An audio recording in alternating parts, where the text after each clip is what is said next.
I know we've only known each other for 4 weeks and 3 days, but to me, it seems like 9 weeks and 5 days.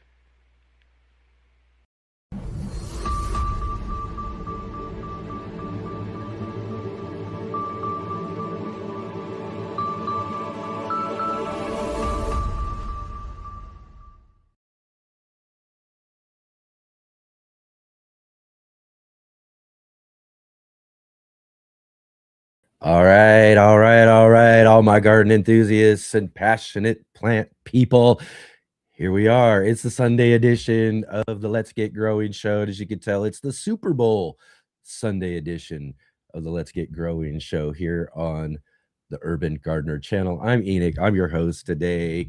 We've got a great show for you today. As you know, it's the second Sunday of the month. That means we got our good friend Scott Wilson, Gardener Scott. He's going to be here just a little bit later on in the show, here to answer all of your gardening questions. So I hope all of you have your gardening questions all ready for Gardener Scott coming up here just a little bit later here on the show. So get all those questions ready here, and we'll have a great discussion with him coming up, and hopefully answer all of those just awesome questions, because I know you guys bring it every single week. I'm really looking forward to seeing what you all bring for us this week to and see what we learn. We always learn a bunch when we've got Gardener Scott with us here on the show with us. And also, I want to also remind folks here, we are, into our new shows this year in 2026. And one of the things we're doing here on the show is a little segment we call Roll Call. And this is to let us know that you are here so that we can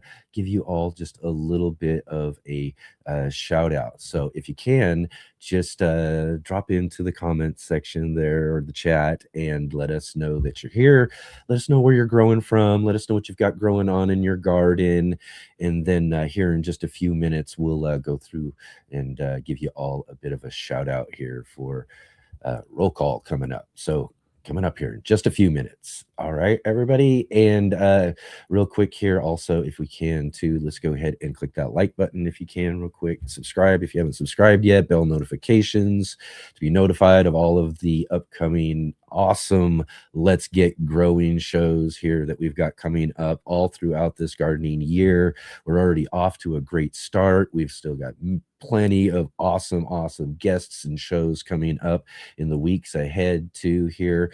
And also, one of the new things about our show this year is that we are your 3-day gardening talk weekend here on the Let's Get Growing show every Saturday and Sunday, 11 a.m. Pacific time, 2 p.m. Eastern time here for Saturday and Sunday, just as usual, just like we've been doing the last couple of years here. But now we have added a new show this year. We got a new show on Monday night. We're extending that weekend out one more day. We've got a new show called The Green Room on Monday night. That's at 5 p.m. Pacific and 8 p.m. Eastern. We'll talk just a little bit more about that, as we'll tell you about who we got coming up here tomorrow night.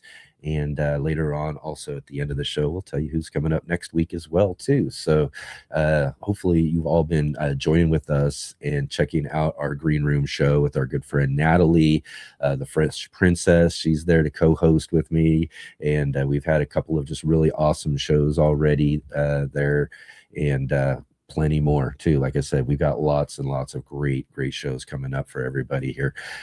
Big shout out to all of you who are watching on the replay. Again, it's really awesome to have you here with us too on your time, and thank you so much really for taking your time.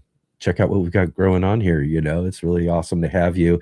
Definitely drop into the comment section. Let us all know that you were here, sort of like roll call. Let us know where you're from. Let us know what you got growing on, all that sort of stuff. Or just drop in, say hi. If you just want to just say hi, love to hear from you right there in the comments there. Thank you so much. And if you are here with us live, definitely join in the conversation. As we say all the time, that's what the best thing about this show is that we are live here with all of you as well too. And that means that you guys can join in on the conversation here in the show. And So if you do have any questions, because that's a big part of what today's show is all about. We got Gardner Scott coming up here a little bit, and it's all about answering your guys' garden questions here with him. So definitely drop into the chat, drop in all of your questions, comments, all that sort of stuff, and we'll make sure that we get those in there and ask to Gardner Scott. Again, too, we will try to fit those questions in. So if you ask a question, it might not get answered right away, but keep on listening. We're going to try to get to as many, if not all of the questions we possibly can. Some might not get to, some of them we might, might not get to anyways, but so we're going to try to get to as many as possible. I know you guys have, like I said just a minute ago, you guys have been really bringing it the last few times that we've had Gardner Scott on, so I'm really expecting some great questions today, so we'll definitely try to get most of those answered for all of you. Okay, and then as well to follow links down below to all of our guests and all of our other contributors here on the Let's Get Growing show. Go show all of them some support, so definitely get down there and check out some of these other channels and folks who are doing some really awesome things here on our show. So like our good friend Mark, you'll be seeing him here in just a minute here for our In the Garden segment that we've got new segments with the green room. We've got all sorts of great folks doing some awesome stuff for us here. So yeah, get into the description below and check out some of their links too, and go show some of them some support there as well. All right, everybody, awesome again to have you all here. I do want to mention here at the top of the show as well too, we had on the show with us yesterday our good friend Charles Malky from our sponsor Ivy Organic. You get to see him every show. He's in the breaks there talking about the 3-in-1 plant guard and all the great things that they have over at Ivy Organic. But he was on the show with us yesterday, and it's February. So each February over at Ivy Organics, they do a what used to be a fig cutting giveaway every February has kind of changed now to a, you get some figs in there as well, but free fruit plant and scion giveaway. So what the deal is, there's between February 1st now and the end of the month, the 28th, you can go to ivyorganics.com. Like, we got links down below as well, and you can go there, order some of that 3-in-1 plant guard that I'm always telling you is one of the things you got to have in your garden shed. Order some of that stuff, and you can choose some free fruit and plant scions and different things you can choose from to add to your garden space to grow right from our sponsor. Charles loves to do free giveaways all the time. This is a big one for them, and so it's also, like I said, a great time for you to be able to take advantage of that, and and also get some of these like I said, it used to be figs, but maybe you want some of the other things. He was all mentioning all sorts of different types of stuff that they have there. And again, you can go to, find the right one here, but ivyorganics.com. And then here's another thing too. Use our promo code GROW10, GROW10, and you can get 10% off of that order that you're ordering, as well as the free plant and scions and everything as well too. So like I said, this is a great opportunity. Definitely do that, and definitely use our promo code there, GROW10, and yeah, 10% off, free cuttings. You can't beat it. So go check that out, ivyorganics.com. All right, everybody. Excellent here. I'm gonna just mention here also, again, as you can tell, it's Super Bowl Sunday, and I'm all geared out. So if you're wondering here, I am, everybody knows I'm a big baseball fan, and football too as well, but more so baseball. Baseball is my first sport. That's and so everybody sees me wear my baseball jerseys and all of that, and I haven't had a chance to break out my Seahawks fan jersey that I had from the last Super Bowl that we were in, and so it's been a while, so I broke it out, and here we are. And yeah, and also mention too, it says the number 12, and I'll tell you, do you know that I have my my number in jersey retired up on the Ring of Honor at the stadium in Seattle. Yeah, I have my number retired. Yeah, number 12. That's my number, number 12.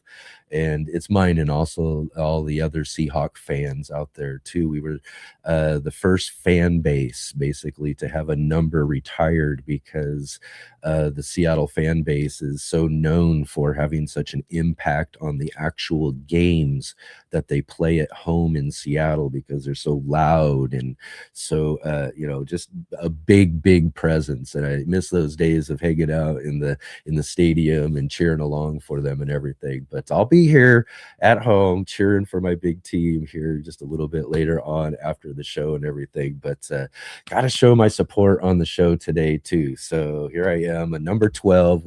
12s are the fans in football, and 12s are big part of the game in Seattle as well too. So fun day. It's a fun day as far as all of that goes. So I thought I'd share all of that with you guys there too, just in case you were wondering here about the jersey and the hat, because I'm usually wearing my flat tops and all of that, but I still got to bust out my team's hats on our days, and it just so happens to be Super Bowl Sunday today. So here we go. Go Hawks for sure.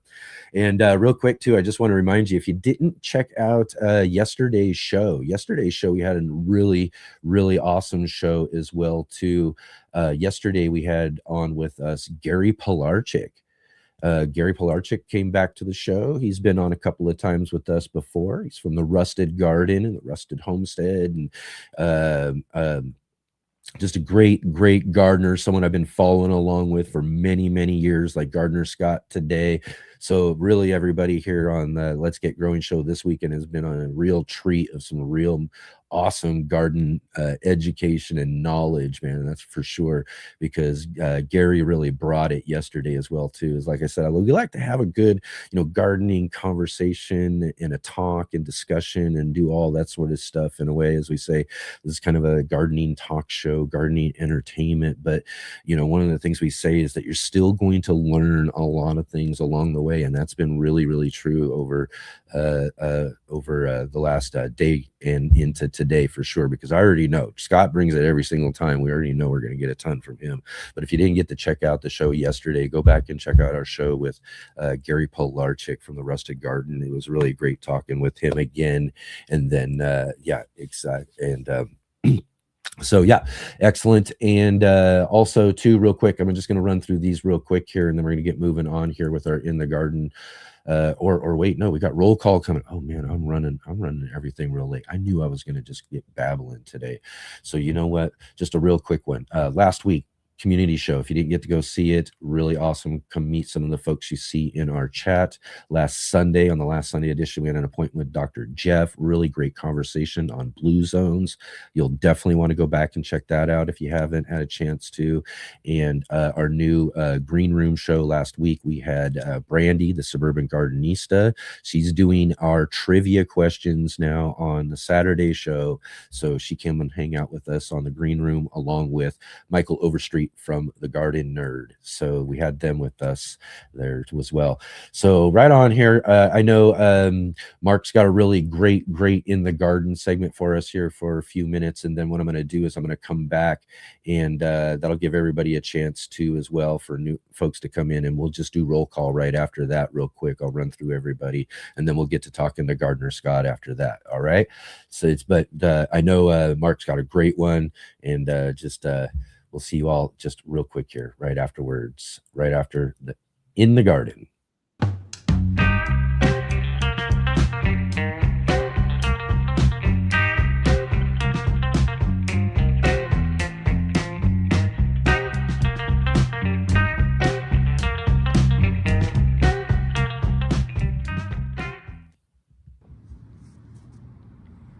Hey guys, it's Mark Boucher-Colvert here, NBC.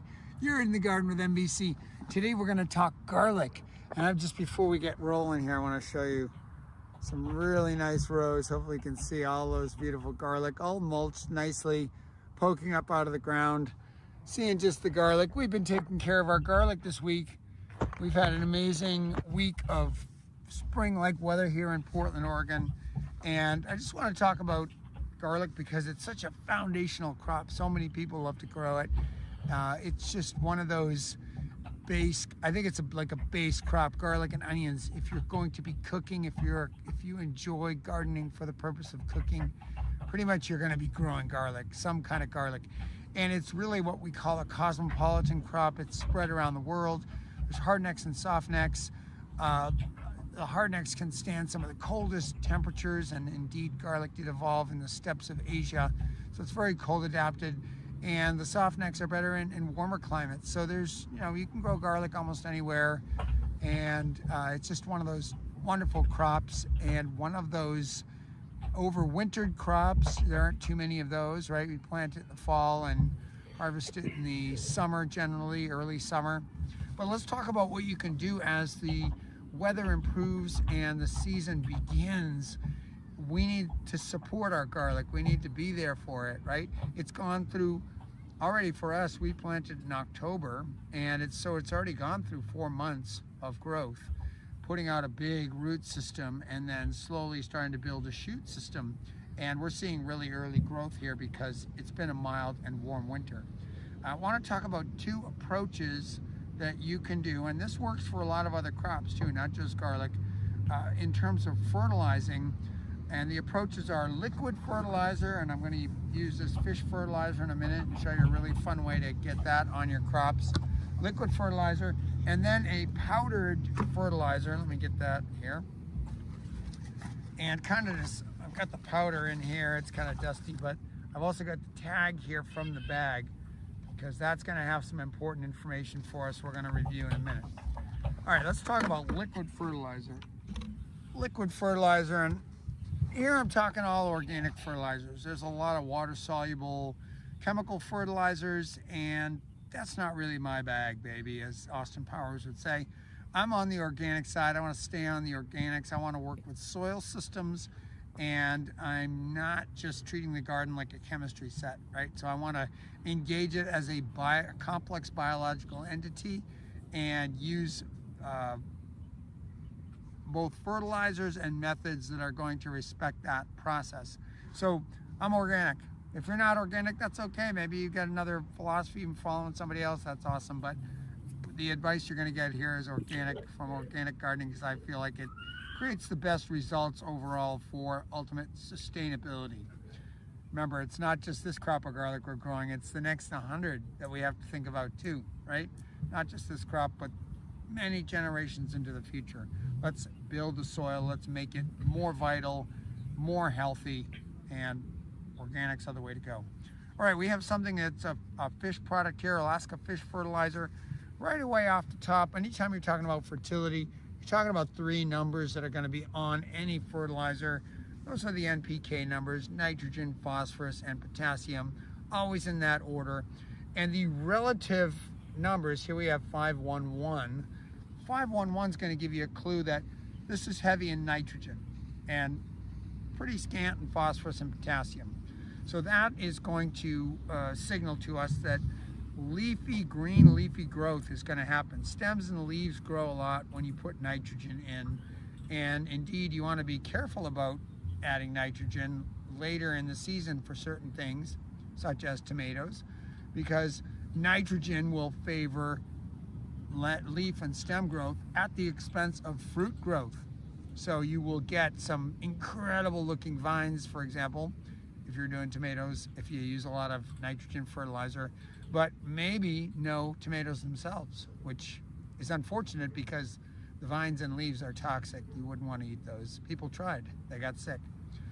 Anyway, back to nitrogen and garlic. We're gonna give a lovely drink of this fish fertilizer to our garlic because garlic is primarily a set of leaves. That is what those cloves are. They are storage leaves that grow on a very compressed little disc of a stem. And so we want to feed the leaves, and we want lush leaf growth on top that will send energy down and store it in those fleshy parts that we use as the cloves. And to do that, we're going to use fish fertilizer. Now, this is interesting. It's got a lot of nitrogen, but it also has a lot of available nitrogen. And what the heck do we mean by that? Well, if you look at the back side, there's some additional info, and I'm going to read this to you. It says, the guaranteed analysis, the total nitrogen is 5%. That's what the 5 means here. 5% by weight of this product is nitrogen. In other words, if we added 100 pounds of this stuff, we'd add 5 pounds of nitrogen to the soil. So 5% by weight, but then it breaks it down further. We got 0.5% ammoniacal nitrogen from ammonia, 3.75% other water-soluble nitrogen. That's important. Water-soluble means it dissolves in water. Like, think of a teaspoon of sugar or salt in a glass of warm water. It's going to dissolve. It's going to disappear. That is how plants get their nutrients. They must be dissolved in water. So you need water-soluble versions. And then there's some water-insoluble nitrogen, 0.75%. That means that's some stuff that the crop won't be able to get right away. And the bacteria in the soil microbiome is going to have to digest that and kind of poop it out in water-soluble forms that plants can use. So there's going to be a little bit of a time delay. We're not going to get the full 5%, but we're going to get a lot of it. We're going to get 4.25% available nitrogen, water-soluble right away. So that's good. That's going to be really important to give our garlic that boost when the soil just begins to warm up. Okay, this is going to go directly to the roots, and the garlic will be able to grow as a result of it. How do we do this stuff? Well, we have to dilute it. This is a very smelly concentrate. I like to use this condiment bottle method, where the dilution, it turns out, is 2 tablespoons per gallon if you're doing it on a small scale. And it turns out that it's a perfect use of these 24-inch chef's condiment bottles to just coat the bottom with this concentrate, which is very stinky, by the way. You don't want to be getting this on you. You won't be having many friends. And then to dilute it with water up to the top. That is the perfect application rate. It just turns out by some wonderful trick of mathematics that is the proper ratio. That is 2 tablespoons to a gallon. That amount diluted with 24 ounces of water. I shake it up till I don't see the concentrate sticking to the bottom anymore. Pretty much clear. I got a little bit of a streak there. And then literally I'm just going to put this on as a kind of overhead squeeze bottle. I can go from plant to plant. I can do it in a straight line. This is also stinky, but about 100 times less stinky than that, because it's about 100 times less strong.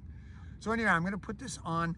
The nice thing about this is a very usable quantity, 24 ounces. I can get rid of this in a small scale. Once you dilute it, it will start to decompose. In other words, it will start to be digested by other organisms.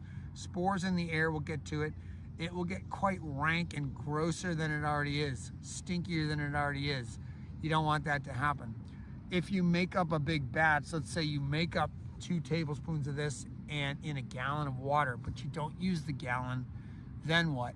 Then what do you do with it? Are you wasting it? Are you letting it sit around in your garage where it's going to putrefy and get nasty? No, do some small scale. This has been really useful for me. I keep 1 as a concentrate, right straight from the bottle. It's really easy to pour it, just a little amount in the bottom and then water up to the top. That provides the correct dilution for 2 tablespoons for a gallon. And then it's super easy to apply right at the base of your plants. You can even stand up and see, I'm shooting it now. I'm doing it a couple of feet away. Don't even have to be right at the plant. I can just aim it. So I can walk along the rows. It's very easy to apply. Fill up just as much as I need. Kind of fun, actually. So, you know, not all gardening doesn't have to all be a chore. It can be kind of fun too. Anyway, I love these squeeze bottles. The second approach that a lot of people use is to top dress. And that means literally to take some fertilizer and apply it to the surface of the soil as a powder, and then gently rake it in. And this could be done, you know, again, like with your first weeding or something. And it's really a nice 1-2 approach, because the liquid fertilizer is going to act quickly. As we saw, there's a lot of water-soluble nitrogen that's immediately available to the crop. So the garlic's going to benefit from that. And then as the soil warms up, here's the key. As the soil warms up, the bacterial community is more able to digest the insoluble stuff. So here there's very little insoluble, and it's mostly water soluble, which means the garlic can get it right away. The bacteria don't have to do too much work. I'm using bacteria as a shorthand for kind of all the microbial life. Now when we put this on, let's look at those numbers, 5, 5, 3. So it's got as much nitrogen as this does per 100 pounds, but it's more balanced with phosphorus and potassium. N, P, K, nitrogen, phosphorus, potassium. The N and the P are pretty much balanced, and the phosphorus and the potassium is not far behind. But let's just look at the nitrogen. We go in total nitrogen, 5%, right? Like the label says. We knew that was going to be there because it's got the 5 in the N spot. But then 3.91% water insoluble nitrogen. Almost 4% of that 5 is insoluble. It will not dissolve in water. It will not be available to the garlic right away. 1.09% water soluble nitrogen. So as soon as it rains, for example, if you put this on the soil lightly on the top, as soon as it rains, some of it will drip down. About 1% of it will drip down, 1% of the available nitrogen there of the 5. And 4 is going to kind of be locked up until the bacteria liberate it, which basically means here you have a quick kind of available fertilizer with a little left over for the bacteria to slowly release. And here you have a pretty much time release fertilizer. As the soil warms up, this will start to give its nitrogen. And I find this is a great combo, a 1-2. So with my first weeding, I'm going to be putting on some of this kind of organic, some kind of fertilizer with a good amount of nitrogen. There's a lot of other things you can use. Some things have, like bat guano, for example, or blood meal. They're very high in nitrogen. Some of them have a little more available nitrogen than this does. But basically, there's always going to be a combo in these powdered fertilizers of available and unavailable or insoluble nitrogen, and it may lean toward the insoluble like this one does. 4 out of the 5% is insoluble. That just means when the bacteria gets at it, though, when the soil warms up, then that will be like a second round, a booster shot for the garlic. We're giving it an early one with this where most of the nitrogen is available right away. So it's a nice 1-2 punch. We use the liquid fertilizers at the beginning of the season when the soils are just warming, still a little too cool for really vigorous bacterial growth and digestion. So we're going to use this this is kind of like baby food, you know, it's like it's already pre-digested almost, going to go right to the garlic. And then this is more the adult meal, right? We're going to put it on top of the soil, stir it in a little bit. I like to use a little cultivator, right? Like a little 3-prong cultivator, just work it into the surface of the soil, dig it in a little bit. And then the first rain or the first watering will wash some of that down, immediately available. The rest is going to be digested and slowly given off to the garlic as the bacteria get to it. That's a great 1-2 punch for taking care of one of our greatest crops, garlic. I hope you have a patch of garlic. I hope you're enjoying that amazing taste of fresh garlic and the satisfaction. It's one of the crops that I can grow and kind of meet my yearly need for if I do it right. So it's really satisfying to be able to do that, to bypass the grocery store completely for something that's really essential. It's very beneficial for our health. You can use it in so many ways, and you can achieve your own independence with it by knowing how to grow it, how to fertilize it, how to take care of it, so it makes that transition out of winter into spring, and then sprints to the finish when it's going to do some serious bulb formation in May or June, depending on your area, or July, and then we harvest around July 4th here in Portland. So anyway, hopefully I know many parts of the US are still buried in snow, I'm sorry about that, or freezing cold. We've had it easy this year, but I hope whenever spring comes for you, it's a joyous time. You get out on some of these great days and you're taking care of your crops that are then gonna take care of you. I'll see you next time in the garden. with NBC. Take care.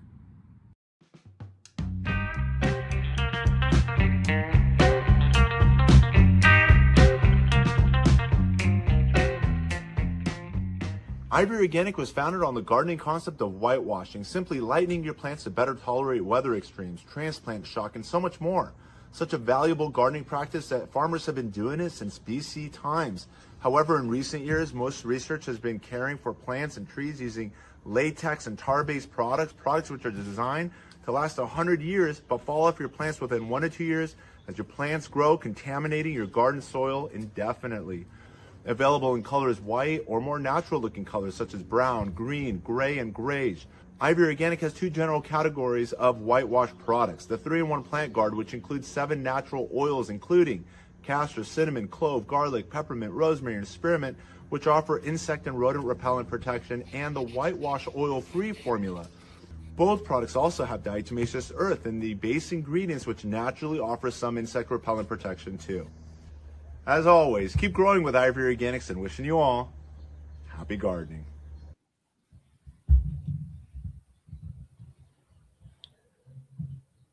All right, here we are back at it again, everybody. What a wonderful segment from our good friend Mark Richer Colbert, Mr. NBC, and great. Again, I agree with him. Garlic's one of my favorite things that I grow, and when I grow it, it's something, again, that accomplishment of being able to grow something that you can bypass the store completely. It's something you can meet for your whole yearly need, and plus have I got plenty for seed for the next time around as well too. So I love a great garlic crop as well.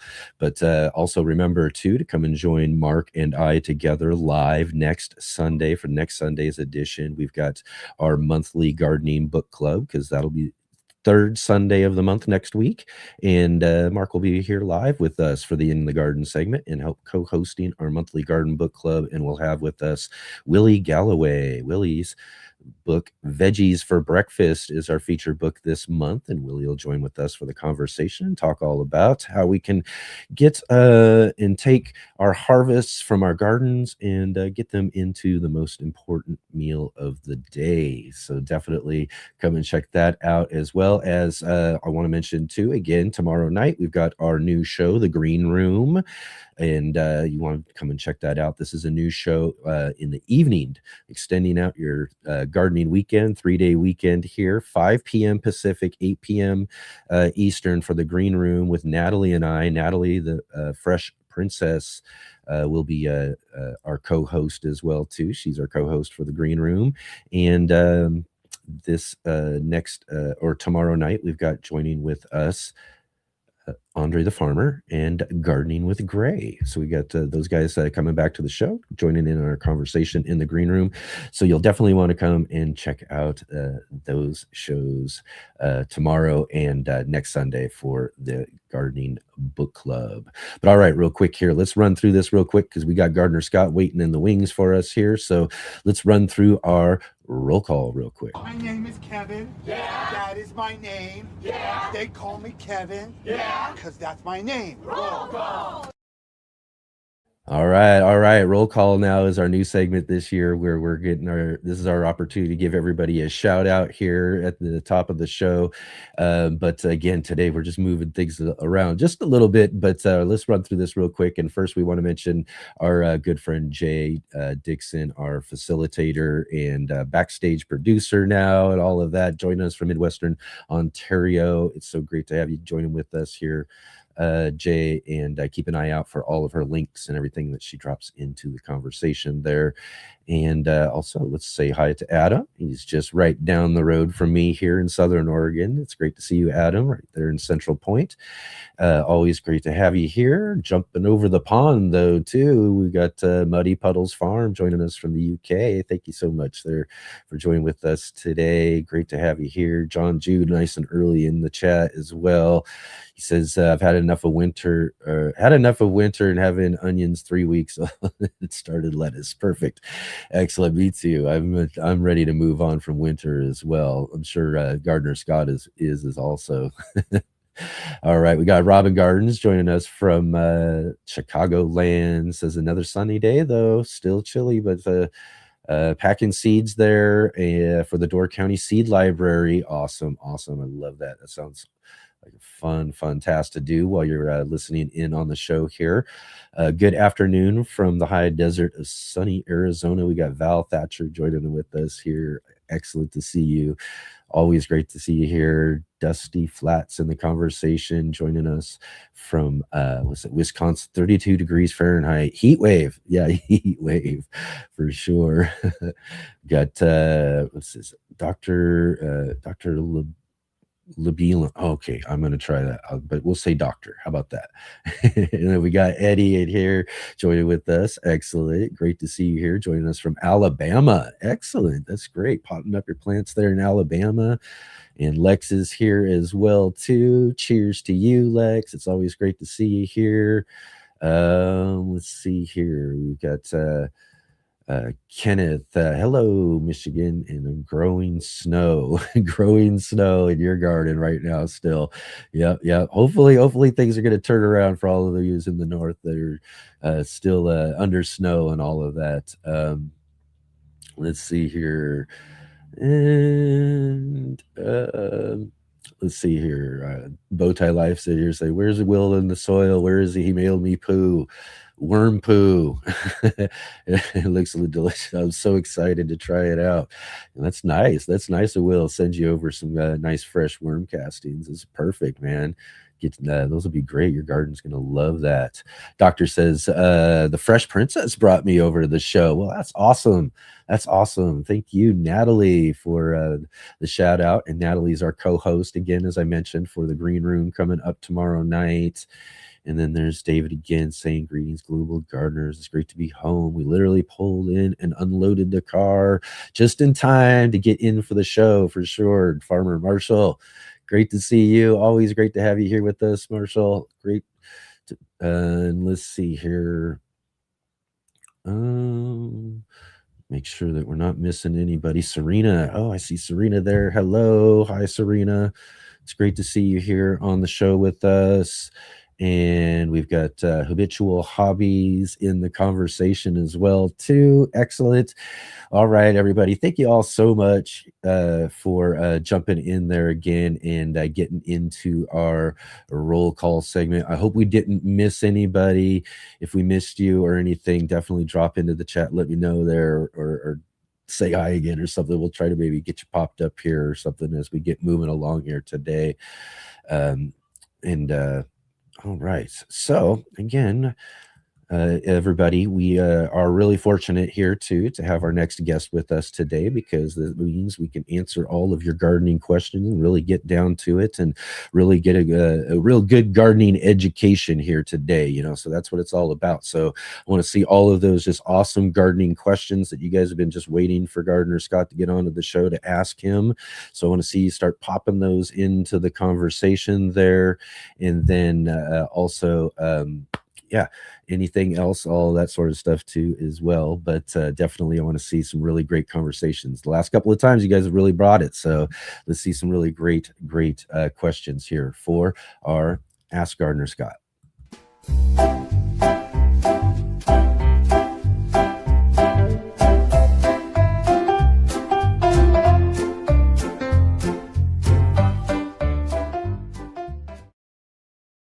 All right. Let's welcome to the show our good friend Scott Wilson from the Gardener Scott channel, here to join with us, answer all your gardening questions. Scott, how you doing? I'm good, Enoch. How are you doing? Doing pretty good. As you can tell, I'm here. I'm trying to keep focus here on the show, but it is Super Bowl Sunday, and my team is in the Super Bowl this I weekend. was wondering about that. I almost thought you might cancel the show. I know. I'm dead. I'm not going to do that, but when it comes down to it, I do got to represent a little bit too. So I broke out the jersey. It's been a while. I was saying earlier, the last time I wore this, it was the last Super Bowl, like 10 years ago. So it's I feel a little small in it. I've been filling it out just a little bit more. Yeah. Jerseys shrink over time. How about you? Do you have a favorite football team at all? So of course the Broncos are local Yeah. to me, and they had an incredible season this year, which I know. surprised me every game. 12 games that were decided within 3 points, and they came from behind, and just crazy. And they Yeah. almost did it again to get to the Super Bowl. I So know. Oh, I'm if telling you. if Yeah. Bo Nix, the quarterback, hadn't been injured, I think that they would be That was a playing big your handicap, Seahawks. wasn't it? That was Yeah. what everybody was saying, man. That was such a handicap for him and everything. And for us in Seattle, and looking at that matchup, though, was the idea that either it didn't matter either one, New England or Denver. Those were our last two opponents in our last two Super Bowls, and we already beat Denver, so we were kind of hoping for the rematch with New England in a way. But I was thinking it was going to be Denver, and then also I was kind of wondering at that. I was like, I wonder if Gardner Scott is a fan of the Denver Broncos, because if that'd be something if you were a fan of a different team, and then but whatever. But anyways, Well, so I was today like, man, we would have a real rivalry show today, but no, we missed that. I admit I'm behind Seattle today. My granddaughter is a Seahawks fan, so yes. We're going to be rooting for Seattle for sure. Excellent.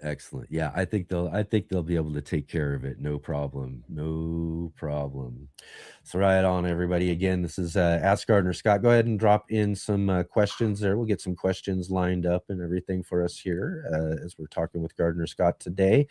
And first, though, I just wanted to ask you here. I've been talking about it. And of course, it's always a big thing on our mind, especially, you're living up there in Colorado, up in the mountains and everything. How's the weather right now? It's incredible. Some folks are saying they're under snow still. Yeah. We got folks already gardening in the south. We actually have the lowest snowpack ever recorded here in my part of the Rocky Mountains. So we're not getting any snow. We're getting very little cold. Normally, about this time, the first and second week of February are our coldest days of the entire year, and we're in the 60s, and wow. Our lows are close to freezing, and normally it's well below that. So it's crazy warm. I don't think we're going to get anywhere near our typical low. I'm zone 5B, which is typically an average lowest temperature of -15 Fahrenheit. And we've had that for each of the last 3 or 4 years. This year, the lowest I've seen in my garden is about 12 degrees. So, we're talking, easily 25, almost 30 degrees above normal this winter so far. Wow. Yeah, that does kind of feel like what I'm getting here as well, though, is that, and again, I try to remind myself we had a similar thing last year, and we got a late snow, even past this time right now, but I haven't seen any snow yet here in the valley in Oregon, and or in southern Oregon where I live, and that's if I don't know if I've been kind of saying it could happen. It could happen one of these winters that we just don't see it at all. It's not quite that time yet to say that yet, but it is getting late, and it's kind of like, wow, it's really been warm. It was cool for a few days this last week. We had lots of frost. It was really cold in the mornings, but man, it warmed up last night. Now it's soaking wet out there and pouring rain. Puddles look like lakes out there and everything. Yeah. But it's kind of just unseasonably warm, which now makes me wonder, well, what are we going to be seeing as we move into this summertime too? So definitely. Yeah. So again, it's been a little while since you've been on the show, though. We didn't get a chance because we kind of had our winter break and everything, which kind of ran into our time for this last January. So last time we saw you, I believe, was just leading up to the holidays and everything. So how are your holidays and everything? Did you get a chance? Great. Yeah. Thanks for asking. You do all that sort of stuff? I did all that. I went to my son in Louisiana's family for excellent. Thanksgiving, and spent Christmas with my daughter's family. So it's always nice to see family, and the weather has been incredible. So between December and January, I basically have gotten all my gardening chores done that I would normally be doing in March and April. Yeah. Oh, really? You get really ahead of the game there too. Oh, yeah. That's awesome. That's awesome. So, sort of like, what are some of these gardening chores you've been up to and you've been up to do? Well, and so I just took this picture behind me this last week. Normally, this my pollinator garden area and my raspberry beds, I leave all the grasses up and I leave all the flowers up throughout the winter, and then I'll start cleaning up the garden when spring hits. And it's completely cleaned. I've got everything cut back. I've added mulch. I've added compost. I've got the whole area ready to go for spring planting and for all of the spring flowers to start popping up. So yeah, it is just crazy. And the only thing I've tried to do some amending in my beds ahead of schedule a little bit, but the soil is frozen. I mean, we have been consistently below freezing at night, and enough cold days that my raised beds are frozen and the ground is frozen once you get past the top 2 or 3 inches. So I haven't been able to do a lot of my soil preparation.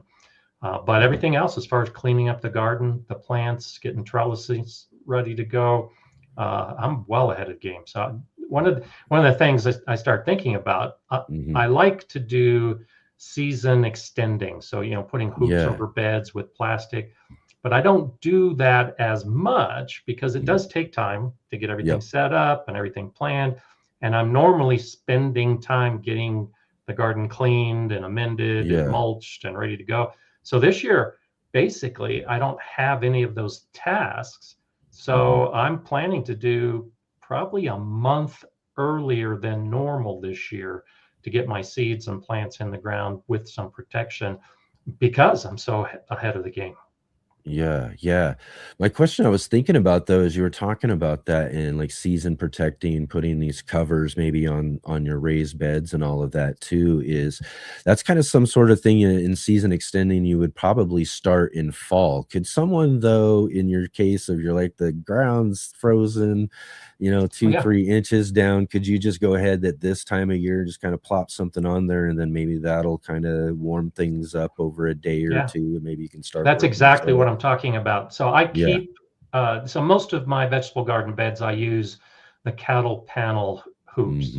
And so cattle panel is cut and then bent. And so I just pop those onto my raised beds. And that you're exactly right in what you're thinking. I'll put those panels of a series of hoops basically on my beds, cover them with plastic, and the beds that are frozen right now will be thawed out well ahead of normal. And then once the soil temperature starts rising, seeds, plants, everything going in much earlier than normal. Yeah. That's great. Yeah. So again, too, for, if you got the opportunity, I know some folks again is saying was their one person said they were gardening snow right now. So, if that's the case, there probably isn't too much you could really be getting to and all of that. But again, that's a great you still can. I have one of my videos I made a long time ago. And I think I got some pictures in it. So it's been probably 10 years ago. I did a video about how to use Walla waters. And I think in that video, I've got a scene or a shot of snow and the tomato plants popping up through the Walla water. So Walla water, for those that don't know, is like a ring of tubes that you fill with water and you put that over the ground to warm it up initially, and then you can put the plant in there. And I've grown tomatoes 6 weeks early here in Colorado by using the Walla water. And when it snows, it's no big deal. The snow is outside that protected environment, and it really does work to raise the soil temperature and enable you to extend the season by planting early. Yeah, that's really great way to get your gardening season going, because we're all itching to get growing now. It gets to be this time of year, that's for sure. I know I am. I've got a few things and projects I've been working on and all of that. I'm still maybe a little behind, definitely behind you though, for sure. I do got some garden cleanup and some things I need to be doing for sure. But Look at that. There's Jay's There's Jay right on link top there. of it. Always right on top of it. Get to that video if you want to check that out for sure. Let's see here. Let's jump in here. And before we get to moving on here, some other things that I'll ask you about. Well, let's jump in and see if we can't find a question here. Okay, first question comes from John Jude. Gardner Scott, if you recommend wood ash for the garden, and how to use it or why to use it. Yeah, so it depends. So wood ash, which you might also call pot ash, is potassium, and that's the main reason people would add wood ash to their garden, is to have a natural way of adding potassium, one of the primary macronutrients. The answer of whether I recommend it is it depends. I do not use it because, and I've got another video that Jay may be popping up about the same time that I did that wall of water video many years ago. Wood ash will raise the pH of your soil. Yeah. And so if you're in an area that you already have alkaline soil, you already have a higher than neutral pH, by adding wood ash, you can actually increase the pH high enough that your plants just won't grow. They just won't perform well at all. And so in areas that have a high alkalinity in the soil naturally, the wood ash makes it worse. So I don't recommend it for those areas. But areas with acidic soil, when it raises the pH, that actually helps bring it closer to neutral. And so with what you'll find in traditional farming and gardening practices, gardeners have been using wood ash for centuries. And primarily it's in areas like the Pacific Northwest. It's in areas like the eastern seaboard of the United States. It's in the southern states of the US. Areas that get a lot of rain tend to have acidic soil. And it's just the way that the water leaches out the matter in the soil, and it lowers the pH. And so those traditional gardening methods from the areas of the US that are rich in agriculture, those areas, yeah, you can add wood ash to your garden to add that potassium component. It'll raise the pH a little bit, which actually helps to improve the soil. And it's been done that way for a very long time. I do recommend, to John's question, you get a soil test before you use it, so that you find out what kind of soil you have, what the pH is, and that will help you determine if you should use it and then how much you should use it. Yeah. So more of basically using it kind of as just a pH adjuster in a way, right? You know, it's just... Well, it becomes a pH adjuster, whether you are intentionally doing it for that purpose. And you got to be careful too, because you can get too much potassium in the soil, and that can also lock out some other nutrients for plants. So I caution the use of it, but areas that have a lot of rainfall and a low pH, it tends to do better. Yeah, definitely. All right, excellent. Yep. So everybody, I see some questions already popping in. Everybody, I'd love to see it here. Let's get some more of those questions into the chat there, and we'll get those asked here. Let's see here. Serena's in the chat asking, my amaryllis has 2 blooms that are dead. Can I pinch them off to encourage more blooms, or should I just let them fall off? So most bulbing, or most bulbs that you're going to be growing big in a, amaryllis is the classic that you put in a pot at Christmas time and grow. But it holds true for tulips and daffodils and everything else. Yeah. There's a limited number of blossoms that are going to come from those bulbs every year, be it a bulb or a tuber or a corm, all basically in the same category. And so it's not the same as a perennial plant that has an extensive root system. And if you pinch off the blossoms, it might encourage new blooms.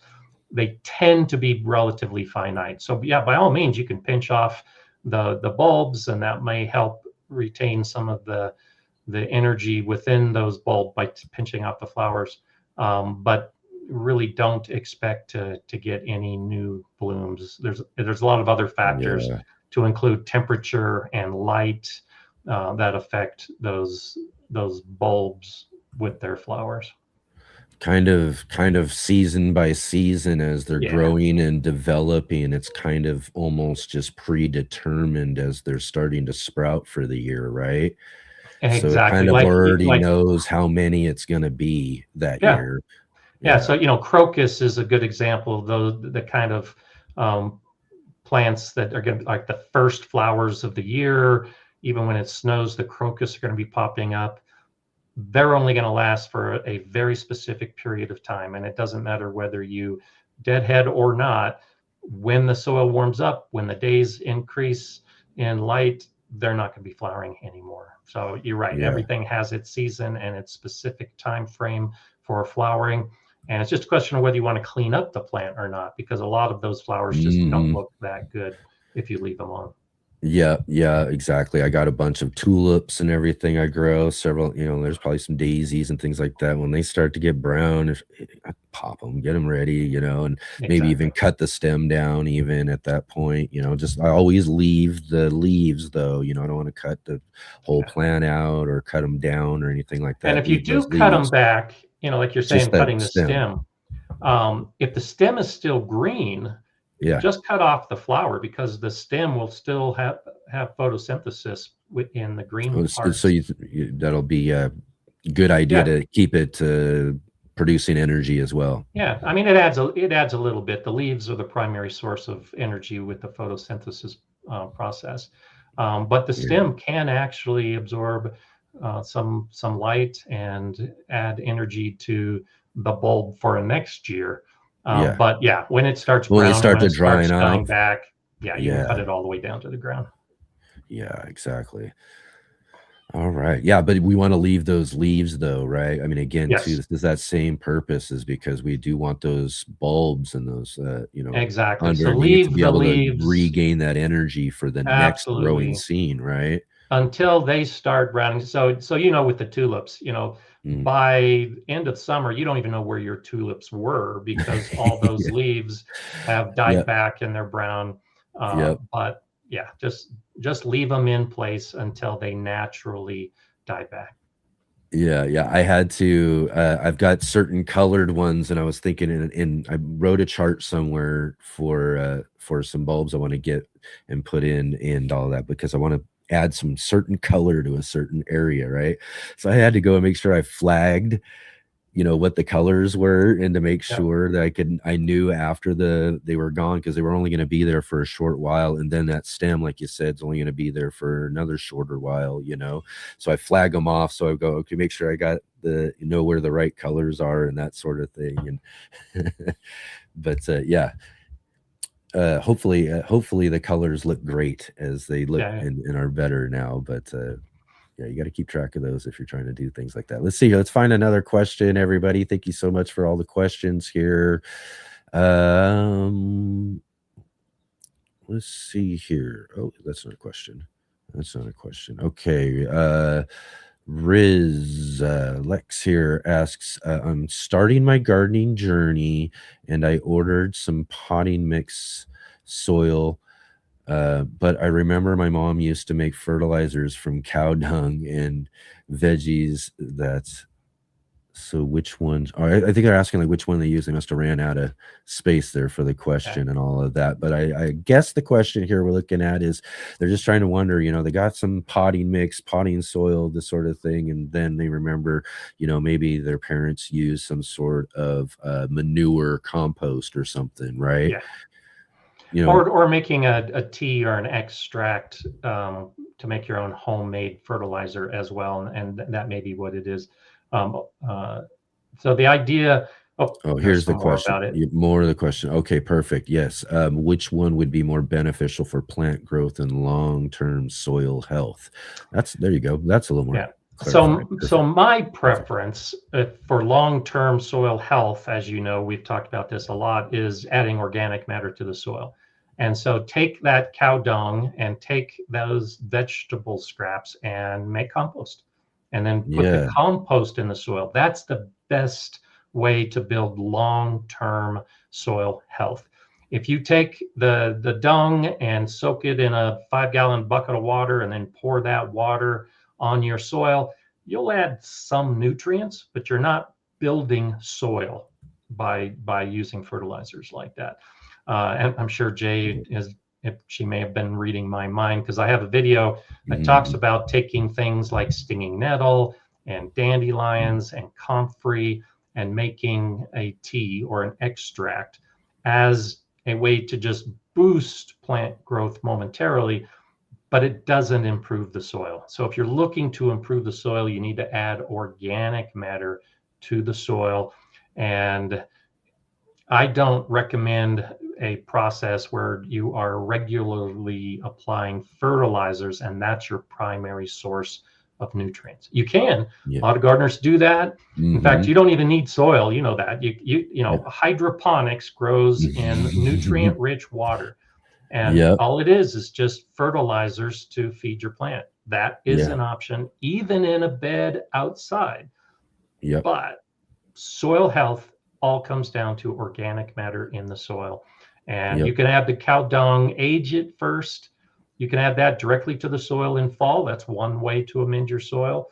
You can take the chop and drop, the scraps of your plants and work that into the soil at the end of the fall. There's a lot of ways to get organic matter into the soil. That's the long-term goal. Yeah. Soil, building good soil health is great if you're going to be a soil gardener. You know, I think Mark even kind of touched on that, you know, about preferences and organic versus all of that, but it really is preferences here. You know, when it comes down to it, folks can grow in all sorts of ways. You know, you mentioned, hydroponics, these aeroponic type systems and everything. Our co-host for our new show, we got a new show now, Gardener Scott, The Green Room, and I got a co-host now, Natalie from the Fresh Princess. She has a whole big, huge grow tent that she grows in with all these cool hydroponics, and she's growing food all year round up in Canada, while it's snowed in and winter and everything. She's down in her basement in this really cool grow tent growing tomatoes and eggplants and peppers and all sorts of stuff, So you can grow in all sort of different ways, but if I'm growing out in the ground or in my containers and things like that, outdoors and everything, I want to make sure I'm really kind of utilizing a good organic system in order to ensure that best soil health, because that's really where we're going to have the best growing situations, right? Absolutely. Yeah. Excellent. All right, let's see here. Next question. Let's see if I can find this one here.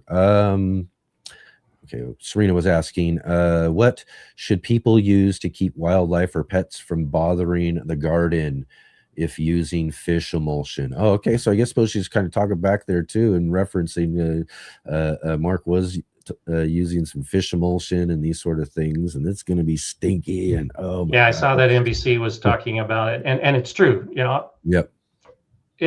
If I use a fertilizer, like I don't often do, it's been a couple of years since I've done it, but the last one I used was fish emulsion.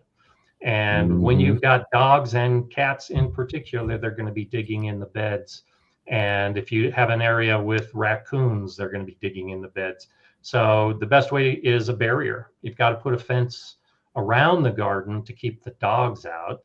And if you've got a problem with raccoons or cats or some other animal like that can climb, then you got to put a top on your garden. So I saw a garden years ago in Washington that was basically fully enclosed. It was a 10-foot high fence, and then across the top was more fencing, and that's how you keep all those pests out.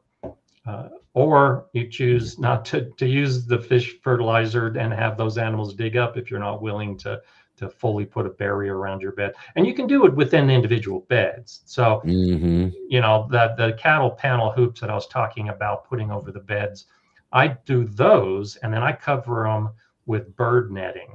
And so bird netting over hoops over individual beds is also a way to keep some of those animals from digging into the soil if you're using fish emulsion. Yeah, yeah, you gotta for me, you know, there and I'm sure there were plenty of animals that come in after me in my area and everything, but the one thing is I'll mix up a bucket of that when I used some the last time, and I'll do like a big old 5-gallon bucket, and I'll get it going and get it all mixed up and everything, and I swear you never every fly from probably a yeah. mile around me, Yeah. you know what I mean, smells that stuff and comes flying in, and I'm telling you the whole time they're falling in all over the place. They're just swarming all around it, trying to land on the edges everywhere. And it's just it gets really wild when it comes to that sort of stuff. But Oh yeah, and stinky. but if you're gonna use something like that, I kind of agree. It's like it's probably one of my go-tos if I just want to kind of add something a little extra to the garden beds as I've done before and everything. But I haven't done that yet. I've been running a couple of experiments the last couple of years, just using worm castings that I'm making myself here, you know, at home. So I haven't really had the opportunity to get out there and use some of that stuff. But it was kind of my go-to for the peppers and things like that as well. And I let the plants talk to me. So, you know, it's generally and you know, it takes a few years for the soil to build up. And so, you know, I've had most of my beds now for about 5 years, and so most of the soil is 4 to 5 years old, and it's nice and good now. But in those first couple years, a couple years ago, before the soil was built up, if the plants look like they need a boost, you know, you see them and they're doing okay. Maybe there's some pests that are starting to attack them. Then that's when the fertilizer boost comes into play, just to help make the plant a little bit stronger. But once the soil gets established, that's why I don't use fertilizers, because my soil's in pretty good shape now. Yeah, yeah. You've got again a good system going and all of that and everything. Organic. That's one of the best things about organic gardening too, is that our systems, once they get going and they're working and everything's good, there isn't much more you really got to do. Just a little bit of this and that, and you're all set every time. So it becomes really just kind of easy maintenance too. Exactly. And fish emulsion can be used in maintenance mode, because I mean, it is organic matter. And so instead of mixing it with water and pouring it as a fertilizer, you can introduce it as one of your organic amendments in fall or spring, along with compost and whatever else you're using. Yeah, yeah, exactly. And tell me about this though too. And I'm sure there, you know, there's a few new gardeners, Lex and folks out there listening and all of that. And I'm sure they're going to run into a video and someone's going to talk about taking those fish heads or taking a whole fish or something like that and digging it down into your hole, you know, and dropping it in there with your plants and everything like that. Tell us what you think about that. So I actually have a bag of frozen fish in my freezer right now, because I keep wanting to make a video. The fish has been in there for like 2 or 3 years because I haven't made the video yet. Right. And so more so than fish emulsion, you need to be prepared. You need to have a fenced garden before you do that, because about 15 years ago, I decided to do an experiment with buried fish. And it went well for about a week, and then I came out and my whole garden was dug up because my dog had figured out there were buried fish underneath all these plants. And so that's the first thing, is make sure that you can't let your dogs out into the garden to dig up the fish, because they will, along with any of the other animals we were talking about. But like with buried bananas or fish or anything else that you're going to bury in the soil whole, it's going to take a long time for that to break that's down. exactly where I was thinking and going. Yep. Yeah. And so, you know, if you think about the decomposition process, it's primarily done by bacteria, and the bacteria that live in the soil will decompose at a slower rate than the bacteria that would be in a compost pile. They're completely different types of bacteria. And so they're basically decomposing it over time, a long time. Think about, you know, a buried body or an animal body. I don't necessarily want to go to human bodies, but you know, if there's an animal that's been Yeah. buried, you It's can got to dig it break up down. years later and it's Yep. still going to be there.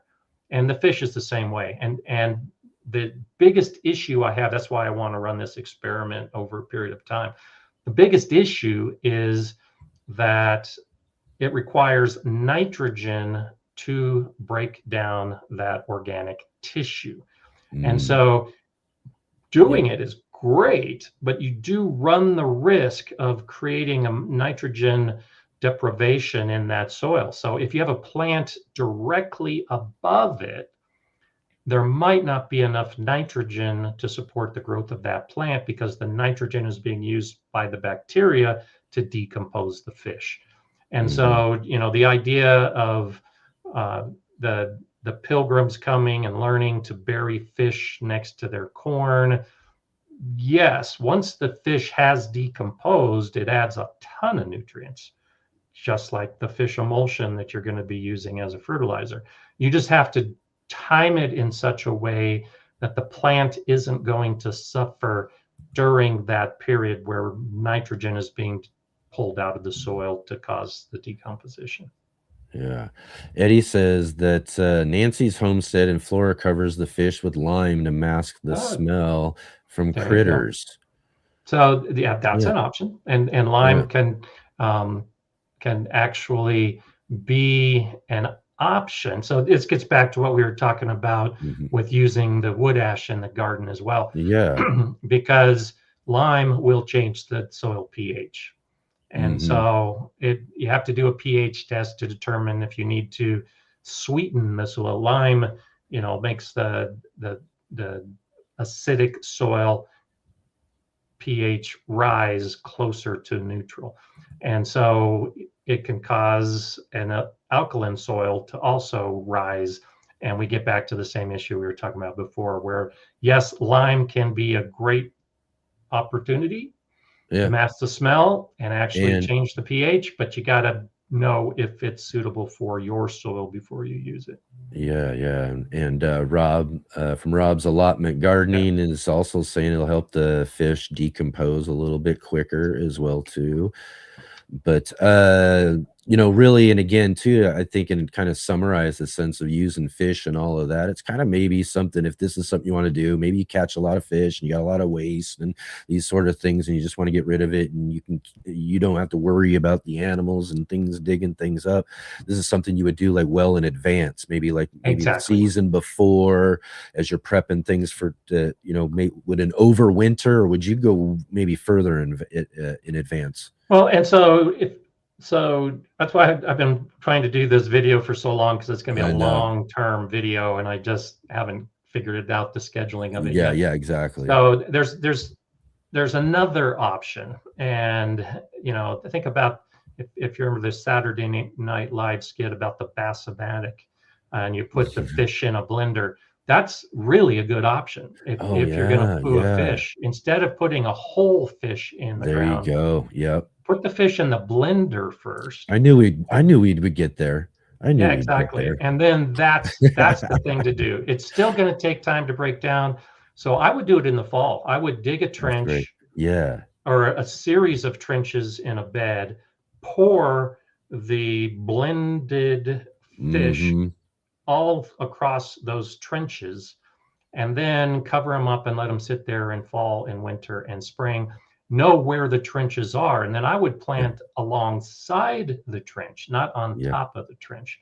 That way the roots will naturally grow to where the nutrients are richer, and they're not going to grow to an area that has no nitrogen or less nitrogen. They're going to grow to the areas that the fish emulsion, essentially that's what it is, has already improved the nutrients in the soil.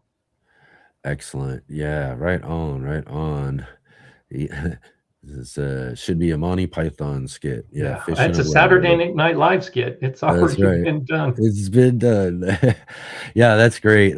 But yeah, no, that would be the way to handle that if that's something you're looking to do in your garden. Shawnee Groves was in the chat here asking, or wait, no, someone asked. Val asked kohlrabi, early white. I don't know how they taste. No. Any advice on growing kohlrabi? No. Is that the question? I'm not sure if I'm reading that right. Yeah, kohlrabi is relatively easy to grow.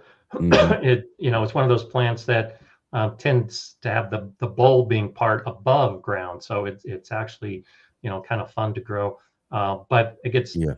back to good soil and well draining soil, and just follow the directions on the seed packet. Yeah, Full yeah. sun, all that kind of fun stuff. Yeah, they're definitely a fun looking brassica. Got the nice big old bulbs they grow, and the Yeah. leaves are growing right out of the top of them and everything. You want to get a nice big fat bulb. And And I how grew would you? some purple kohlrabi a few years ago, which was a beautiful plant to grow. Yeah. How and I really, I've grown them before. And how did they taste for you? I mean, did you like a kohlrabi? Uh, Or have you used They're them and okay. cooked I'm them not a in huge anything? fan of it. Yeah. I'll like, cut it thinly, and put it Mm. in a salad just to add an extra crunch Oh and, God. kind of that unique flavor that it has. So I don't use it a lot. So I don't grow it a lot. But yeah, it adds variety to the garden and Yeah. to your menu. Exactly. And again, fun to grow. One of the fun looking plants, to have in your garden. If you're just showing off your garden, it'll always kind of catch people's eyes. Like, what in the world is that thing? Exactly. So yeah, definitely. But all right. Robin asks, Scott, do you have a favorite bean variety for drying? So I don't necessarily have a favorite variety. When it comes to beans, I like rattlesnake beans, and they dry very well. I like dragon tongue bean, and they dry well.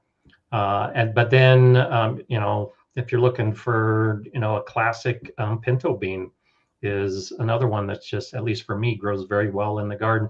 The problem with a lot of the drying beans is you got to grow a lot of plants to get a Hmm. lot of beans if they're a major part of your diet. And so I don't tend to grow that many, which is why when I grow beans, I tend to eat them fresh. Yeah. Otherwise, it's a lot of work to leave Yeah. those pods on the plant to dry. Then you Yeah. harvest, then you put them in a container, and they're done in one meal, it seems Right. like. Right. Yeah. Because you'll need like, multiple amounts of those, exponentially amounts of those Yeah. plants in And order it to be depends able on to how you have use enough beans. to really carry you through. As Yeah. we were talking about with the garlic, garlic's so great because we can grow a good patch of garlic, and there we go. We've got our garlic for the year, Yeah. right? And it doesn't take much, as far as that goes. But with beans, you got to have a lot. Yeah. Because I grew white northern bean, I think it was the variety, a few years ago. Easy to grow, a lot of Hmm. beans, and I made one pot of bean soup using the white beans, and that was it. The whole year's harvest was basically one big pot of beans and ham. So Yeah. was delicious, was great, but it isn't necessarily cost efficient unless you've got a lot of space to grow a lot of beans, and you're going to put them into storage to use over the winter.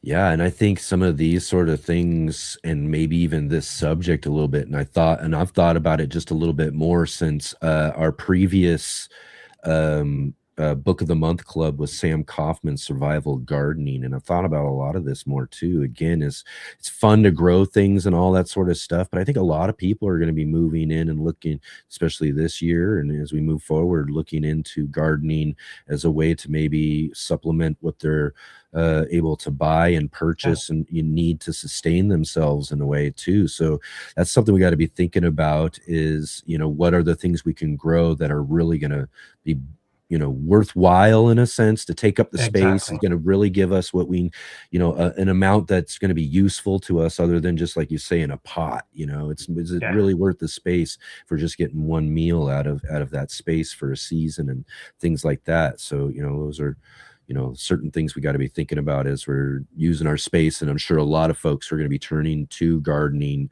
over these next few seasons. Will be, you know, asking those sort of questions. You know, what is it that I can grow that really is a good producer and is going to be, you know, worthwhile? Yeah, Okay. and I've got some videos on survival gardening, and Yeah. I ask some of those questions, or I pose the questions you should be asking based on how much space you have in your garden, because that's a big factor too. If you've only got 3 or 4 beds, maybe 6 beds, you really have to figure out what you're going to use that space for. If you've got half an acre with greenhouses and long rows, oh yeah, the world's open for whatever you want to do. But for most gardeners with limited space, you really do need to be selective in the plants you grow, especially when you're looking at what you can store, or what I always advocate is what you can preserve. You know, I'm a huge advocate of preserving your crops in addition to choosing the crops that store well. Yeah, exactly.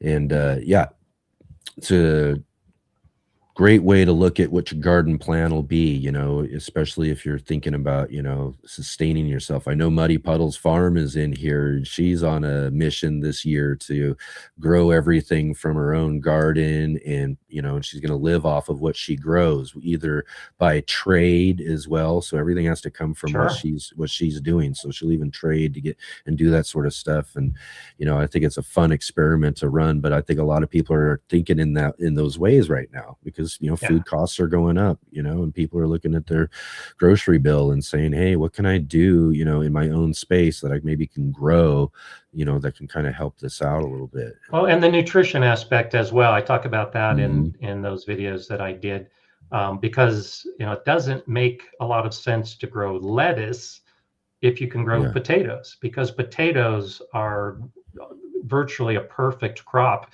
if you're looking for calories and nutrients to feed your family. And lettuce is empty calories with very few nutrients. So your family might be vegetarian and you'd like to eat a lot of salads, but the lettuce is not the way to go if you're trying to survive and basically eat what you are growing. So, you know, that's where the potatoes and the carrots and beets, you know, root crops are really a easy solution, just as a general answer, just a rule of thumb. If you're those good carbs, those something, good carbohydrates that you need to get, absolutely. And I'm sure you've heard of Blue Zones, right? We had we had our in-house. Being old, I watch. Right. Exactly. Well, we had our in-house Dr. Jeffrey Pierce join with us last week as he comes on the show and does a cool segment for us and everything. And last week we spent a lot of time talking about Blue Zones. And one of the things, the guy was researching these Blue Zones and everything, went to Okinawa at first, and at least one of the first things they talk about was he was looking at, you know, of course, you know, maybe there's a lot has to do with diet and how they're eating things. So, you know, he went there expecting everybody's eating a bunch of fish and doing all these sort of things and everything, and he looks at it and he sees, oh, whoa, the big primary source of the food source for these folks is purple sweet potato. Sweet potatoes are incredible. If you want to grow. I've been to Okinawa, and there's a lot of old people in Okinawa, and it's because of what they're eating and the lifestyle. And sweet potatoes are very high on the list as well for a food to grow that stores, that has nutrients and fiber, and it's amazing how many things and aspects of what they researched and found out about the Blue Zones that have to do with gardening. It's amazing, really, when you look at almost all of it in a way too, you know, from growing food that's healthy and nutritious that they're eating, like the sweet potatoes and all of that sort of stuff, to tending their gardens, which is exercise, the natural exercise, and the they're looking mental, for natural. the mental aspect of it, Yeah. the relief that they get, you know, from different things, the stress relief and that sort of stuff that happens with it. And then one of the other ones too, community. You know, gardening and everything's a big aspect of life. Folks in these areas are trading and community and things that are going on that revolve around their garden spaces. So, you know, really, you know, you want to live a longer life, get into gardening, right? Absolutely. And eat Okay. what you grow. Yeah, that's right. That's right. Let's see here. Speaking of potatoes, has anyone planted potatoes already, or maybe a bit too early? When's a good time to plant your potatoes, So Garden it Scott? depends. It depends on where you live. And, you know, for me, you know, even though it's 60 degrees out this Yeah. whole week, it's still too early because we're going to get drops in temperature. And Yeah. so, you know, you can look at your early potatoes versus your late potatoes. You know, my buddy Tony O'Neill is like the global potato expert. Mhm. He's got some That's right. great guidance on it. But you can start your potatoes before your last frost date. So it always gets back to, you know, one of the most important dates on a gardener's calendar is the last frost date, just knowing Yeah. when that Yep. is. And so even though, you know, you might be putting your potatoes in the ground a month before your last frost date, just because the weather's good, don't be fooled into thinking that you could do it a little bit sooner. Because Mhm. while it's in the nightshade family, just like tomatoes, and it can handle some cool temperatures that tomatoes might not be able to handle, it's still Yeah. going to die back if it's exposed to a lot of freezing temperatures. And you Yep. don't want the leaves and the stems to die back before the tubers are developing underground. So you do have to time it to your own garden and your own last frost date. And so there isn't a single answer for everybody. Yeah, yeah, exactly. And again, too, last frost date's real important, but really, really as you're saying there, you know, we're thinking about temperatures, soil temperature as well for a lot of certain things. But yeah, you don't want plants like that to be exposed to freezes.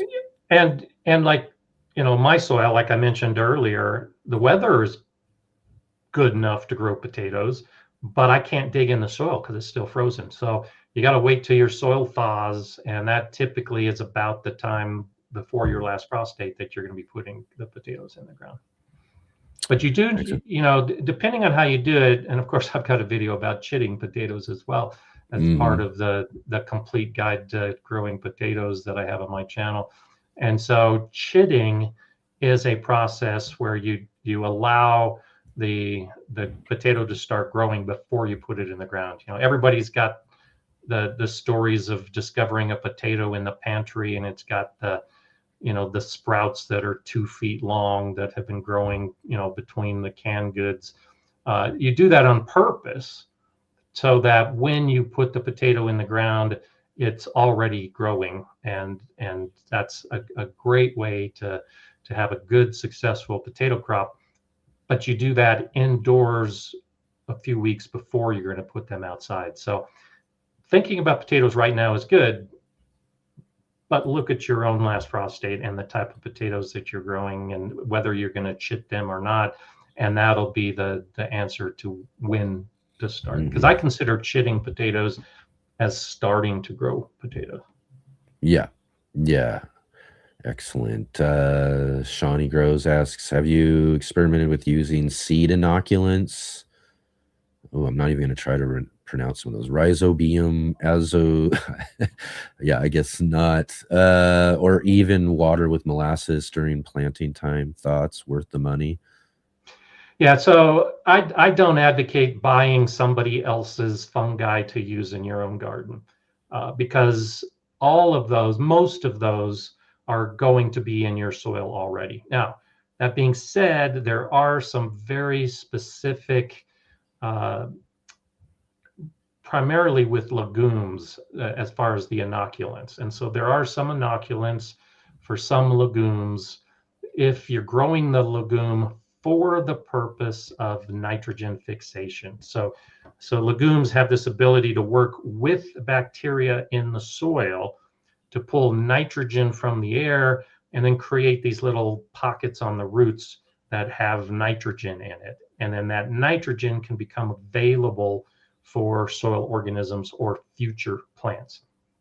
But that's only if you're planning to use the legumes for that purpose, because the nitrogen that's going to be used for or created on the roots of a pea plant, for instance, as soon as the pea sets flowers and those pods start to develop, all of that nitrogen that was created on the roots is being used by the plant to support its growth and to support the growth of those pea pods. And so inoculants, those specific inoculants can help, but I don't use it, and I still grow wonderful peas. I haven't seen that much of a benefit because so much is naturally occurring, and particularly with the mycorrhiza, which are the fungal spread or the fungal threads that you might see if you dig up and you see the little white threads that are underneath like a bark mulch. That's a mycorrhizal growth pattern. And same kind of thing. If I buy mycorrhizal spores from some gardening center in New Jersey, and I put it into my soil in Colorado, there's a pretty good chance that strain is not going to survive my winters, because the New Jersey winters are different than the Colorado winters. And just like you can't grow certain plants in different areas, you can't grow certain fungi in different areas. They're not universal. So I like to go with what is local and what is naturally occurring. You can kind of increase the possibility of your soil having some of those spores by going into the forest and digging up some forest soil that you can see those little white threads, bring it back, incorporate that into your amending process, and you will have the mycorrhizal networks that are native to your area in your garden. That's the approach I take. I think that you're just running the risk of doing something that may last a season, and then everything that you purchase dies because your soil pH is different. Your soil organic levels are different. Your temperatures are different. All of those things that promoted the initial growth of that thing you bought, it's different in your garden, and there's no guarantee that it's going to survive. Excellent. All right. Serena's asking, she wants to know about tips for using one of those compost makers or that turn compost in the bottom. She says that, okay, one of those like 4 to 6 weeks and they turn, I suppose. What can or can't go in it? You can put anything organic in it and then go 6 weeks later and find out that whatever you threw in is still sitting there undecomposed. I am not an advocate of those compost makers. For compost to work, you need to have a mix of the carbon and the nitrogen, the brown and the green, and it needs to be kept evenly moist. And it's so difficult to get the right ratio of ingredients in those compost makers. And it's so difficult to keep the moisture levels consistent. And the top never decomposes, and the bottom usually ends up becoming a soggy mess. So they're very difficult to manage for someone who is just getting into composting. If you're an experienced composter and you know that you have to mix up the compost, because another issue is the oxygen. The compost needs oxygen. And when you add to the top, it's just compacting that whole mass, and you're pushing out all the oxygen. So it's very difficult to do it. And so I'm thinking that she has this standalone plastic box that's about 3 feet high and about 2 feet wide all the way around. Extremely difficult to get compost out of that. It's not going to happen in 4 to 6 weeks, regardless of what they tell you, unless you get in and you mix it up by hand or by some tool, and you are monitoring the temperature and you're monitoring the moisture levels. Unless you are tending to it every day, it's not going to happen. Now, next up Yeah. on the scale, as far as a compost system that you can buy, is a barrel, one of those drums that you turn. But it's the same kind of thing. For the thermophilic bacteria, those bacteria that create the high temperatures and break it down quickly, they need a large volume of material. And without that volume, they're never even going to start growing. And so what tends to happen in these compost makers is you have the mesophilic bacteria, which is kind of the middle bacteria. It never gets hot enough to go quickly. It'll break down over time, but it's more like a 3-month process than like a 3-week process. Okay, excellent. Dusty Flats asks, what is the best way to treat geraniums and tuberous begonias before potting up inside to prevent gnats? Fungus gnats and those little pesky little critters. They're pesky. They can be annoying. They're really not a big problem except for real small seedlings. And so for, geraniums in particular and begonias that have a pretty sturdy stem, and, they tend to like pop out of the ground as a sturdy plant. The fungus gnats aren't usually going to cause much problem. It's more an annoyance.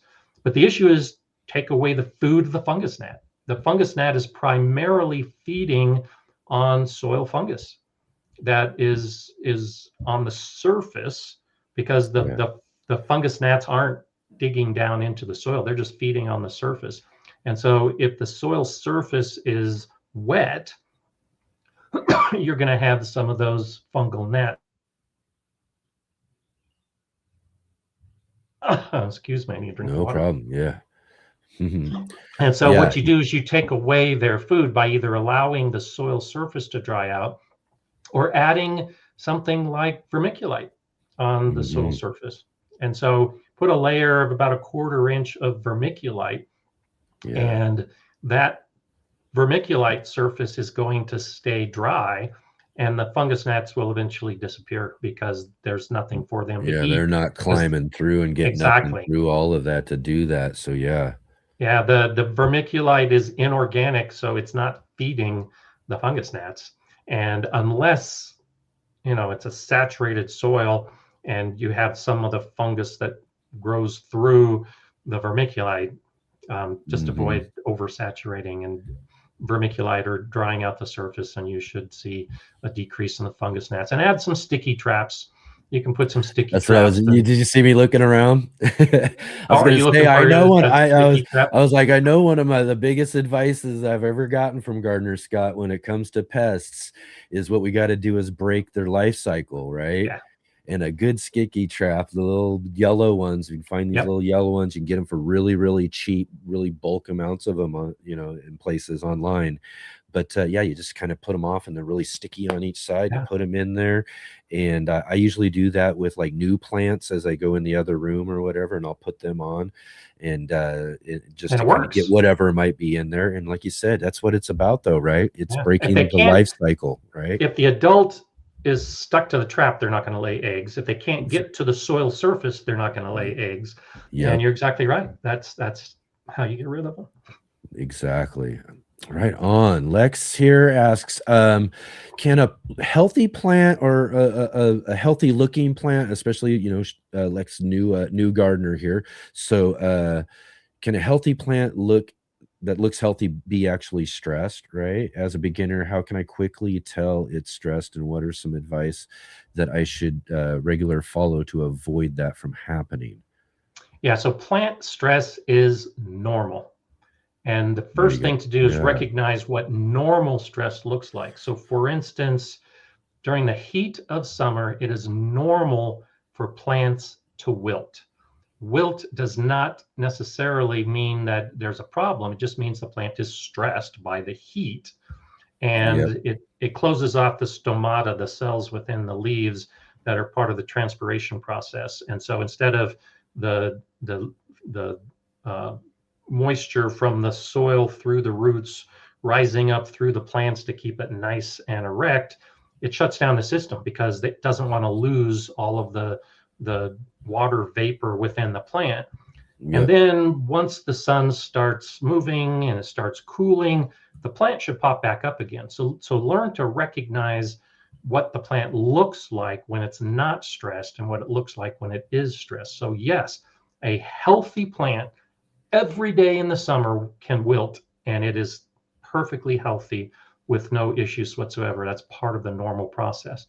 But if you notice that it's taking longer for it to pop back up again, and then if you also notice that there might be some pests, like maybe some aphids or whiteflies or something that start appearing on that plant, that's a real good indicator that that plant has been stressed to the point that it can't fight off pests. Most plants naturally can fight off the common pests that we have until they reach that point that they are too stressed, and then the pests attack. And so another thing to do, especially for new gardeners, is look at all of the plants side by side, because you may notice if you've got 12 lettuce plants that only one of them is being attacked by aphids. That's an indicator that the other plants are healthy enough that aphids aren't going to bother them. And that one plant is kind of the sacrificial plant. It was weaker than the others, and that's why the aphids attacked that plant. And so when you start noticing those patterns, you'll be able to recognize when a plant is stressed and when it isn't. And insects are a great cue. They'll tell you when the plant is stressed, because that's the one they're attacking. Yeah, exactly. Darth asking, I wonder if bats eat fungus gnats.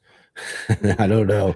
They're pretty tiny. I'm not sure. There might be. They're pretty tiny and they're close to the ground. I just imagine them chasing them around. I have a hard enough trying to grab them myself or get them, because they're so, for little things that seem like they float around and not knowing what they're doing, they sure get away from you real easily, man. I'm telling you, it's hard to get them sometimes. All right, everybody, here, let's see. Let's just real quickly answer a couple last questions. But everybody, thank you so much for all the awesome, wonderful questions today for our show with Gardener Scott.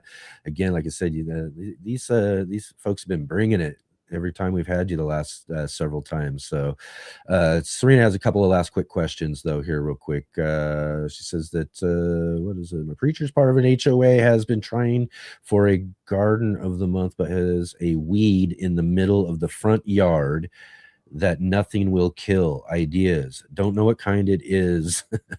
So the first thing you got to do is find out what kind weed.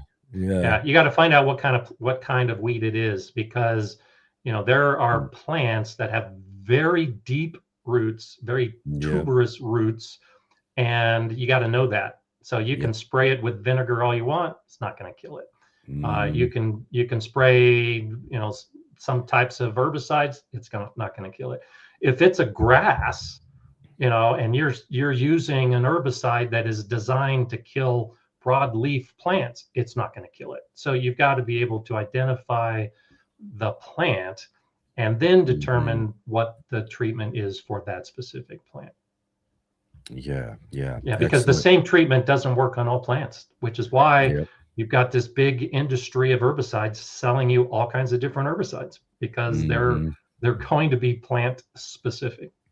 Get down there, find a good plant identifying app or whatever. Just take a picture of the leaf. And Google even is pretty good at some of these. And then, you get up there with your phone, snap a picture of it. It'll search and tell you what it is, and then just dig in and find out what kind it is. Because like you said, I've got some that, they'll grow all the way down, and then they'll go over and do these things and go this way and that way. So you're killing that one section of it, and it might die off. But once it dies off, it's leaving these other sections that will now come back up and grow new plants. So they can be real tricky, so you do got to know and all of that. One last question here real quick though. When should carrots and beets seeds be planted? So again, it depends on your specific garden and where you are, and whether your ground is frozen, and whether you're using protection to raise the temperature of the soil. Generally, when you talk about beets, like beets are going to be planted before carrots, because beets can handle cooler conditions, and carrots need a little more warmth, and just to germinate, carrots need more warmth than a beet seed needs. But read the seed packet; they'll tell you, plant 3 weeks before last frost date, or plant 1 week after last frost date. The seed packet's going to tell you specifically, because actually, I learned this just relatively recently, just a few years ago when I was growing a bunch of different types of carrots. Not all carrots should be sown at the same time. And in fact, there's a carrot seed that Baker Creek sells that specifically says, don't plant in spring, plant in fall. So you got to read the seed packet and find out what it recommends, because it might be a month before the last frost date, or 2 weeks before the last frost date, or 3 months after the last frost date, depending on what kind of variety it is. All right. All right. Again, everybody, thank you so much for all of the questions. Oh no. Let's see here. One just popped up real quick. Can you make this real quick? I'm sorry, real quick. I'm letting everybody know we've answered questions though. Here we go. Can I use biochar I have from my outdoor fireplace to put in my compost or work into my soil? I think they were cedar logs. Or what's a better wood source? Okay, so the char from your fireplace and biochar are both carbon, but they're different. And so the thing about biochar, usually through a process of pyrolysis, which is a low oxygen environment, you're going to burn off volatile oils. You're going to burn off any of the potentially toxic material that might be in the wood that could harm the plants. So it's a very specific process to make sure that you have a clean carbon. That's what biochar is. And so from your fireplace, you're probably going to still have some of those volatile oils that may or may not harm the plants if you're going to put it into the soil. And it's also probably got a lot more ash. So going back to our discussion about it raising the pH, biochar will raise the pH of your soil by a little bit, but the charcoal from your fireplace is going to raise the pH a lot more. So make sure you know what the pH of your soil is. I would add it to the compost, because the compost will tend to buffer that pH action, and it will also inoculate. Biochar should be inoculated with good bacteria before you put it into the soil. But look at how your fireplace ash ended up, and if you kind of covered it, and that's the way to kind of make your own biochar at home, is to cover it to create that low oxygen environment. And so if it was a hot fire and what was left behind is just a few chunks of char, I would be careful about using it. And cedar, also has some natural oils in it, not necessarily a bad thing, but they can hinder the growth of some plants. So look a little bit more. Kelpie Wilson, I know, has been on your show, and she's been on my show. And so get the biochar handbook that Kelpie Wilson wrote, and there's a lot more answers about how you can use what is in your own fireplace or in your own backyard. Excellent. Right on. Thank you so much, Scott, for answering all these questions. Real quick, let's just say here, you've got some recent videos. I just want to mention to everybody go check Gardener Scott's channel out for some recent videos. You just did a video about how big of a garden do you need, right? Yep. So how big of a garden do we need? Well, look to that video, because I can't answer that in 30 seconds. You got to watch the whole video. That's right. Okay, and then as well to live streams. Gardener Scott is live again. If you didn't get your question answered here today with us on the show here, definitely, like I said, check out Gardener Scott's link down below too, so you can check out his live stream. Tomorrow morning is 8 a.m. Pacific Standard Time. And that would be 11 a.m. Eastern time as well, right? Yep. 9 o'clock Mountain Time. All right, all right. So you did a recent live stream as well too. I just want to mention this here. Our good friend Jay, who's been in the show here in the chat and moderating, leaving links and all that sort of stuff, was on the show with you recently on a live stream talking about mastering moderation, right? Yeah, because she is the master or the mistress. There you go. That's moderation and facilitation. Yeah, fun conversation. It was great to have her on the show, right? Yeah, she's a good guest. Absolutely, absolutely. So do that. What are you planning on talking about tomorrow? So tomorrow we'll be talking about weather. Because of the crazy weather we're all having, and how it impacts your garden. It's the kind of thing that we all need to be thinking about. I'm a weather geek with 2 weather stations in my garden, so I'll be talking about how you can monitor your weather and then what it means when you start collecting your own data. Excellent, excellent. So you definitely don't want to miss that out. Again, 11 a.m. Eastern on the Gardner Scott channel.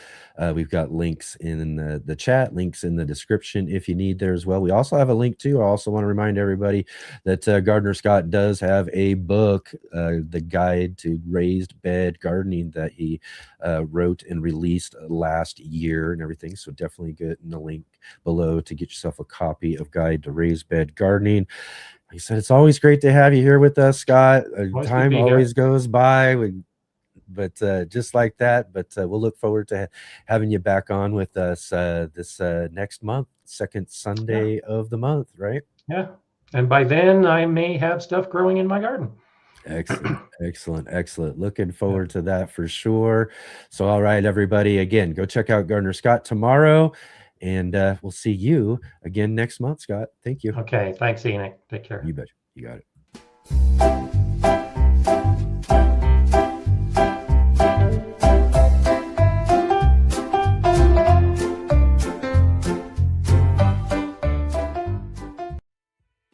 Hey gardeners, thanks for tuning in to our show today. We'll be right back at it here in just a moment. I just wanted to take a second here to highlight our regular videos and features here on the Urban Gardener channel. Our weekly garden journals,